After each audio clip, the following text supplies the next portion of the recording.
The first step is that I created and printed a diagram to follow. I taped it to a flat surface, and I put plastic furniture cover over the diagram and duct taped that to the flat surface. Then I used my silicone caulk to create the barrier. I am not the biggest fan of silicone caulk. I do have a video showing a better method than using caulk. I have to wait for it to harden, so I usually wait about 20 minutes.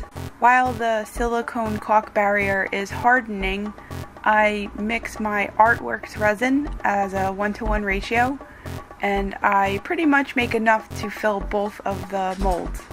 The first color that I use is actually clear, and I put that in the center. And I'm going to add a little bit of glitter to the center so that it sparkles. The clear is going to spread out a little bit, so the sparkles will also spread with that. Next, I find the colors that I want to use. Next, I'm going to add a semi-transparent white. I used makeup pigment to create this color. And I'm going to just kind of put that around the edge of the clear, so as it spreads, it kind of blends in together. My next step is to add resin tint. I am adding purple resin tint to the Artworks resin. At first I'm going to start off light so it's almost transparent, and I'm going to add additional drops as I work my way out. So I am pouring a semi-transparent purple tinted mixture. I added some sparkles and glitter in that as well, and that's going to be the middle of the geode. I'm going to let that spread out a bit. As that's spreading out, I'm going to add a slight white pigment. I used alcohol ink pinata white so that there's white streaks as it spreads. Now I am going to tint my resin a little bit darker and pour on the outside and let that continue to spread. Once that is done, I'm going to take a hot gun and heat the geode so that all of the bubbles start to pop.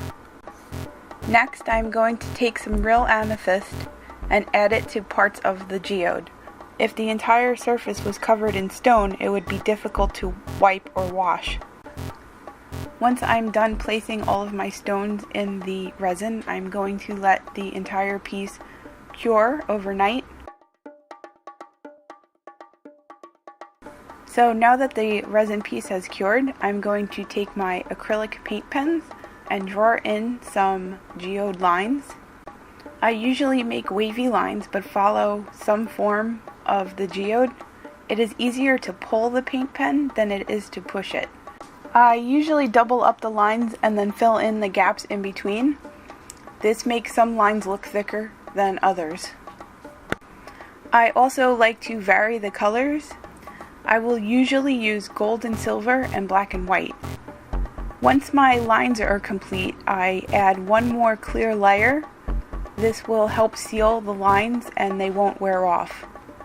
Once I pour my final layer, I hit it with a heat gun again to make sure all the bubbles are removed, and I again let this cure until it is hardened. Once the geode has cured and hardened, I remove it from its mold. Some parts may have gotten stuck. Again, I am not the biggest fan of the silicone caulk. It does not hold the resin as much as I would like it to. If interested in a method of creating a barrier that works better, feel free to consider purchasing my full-length video.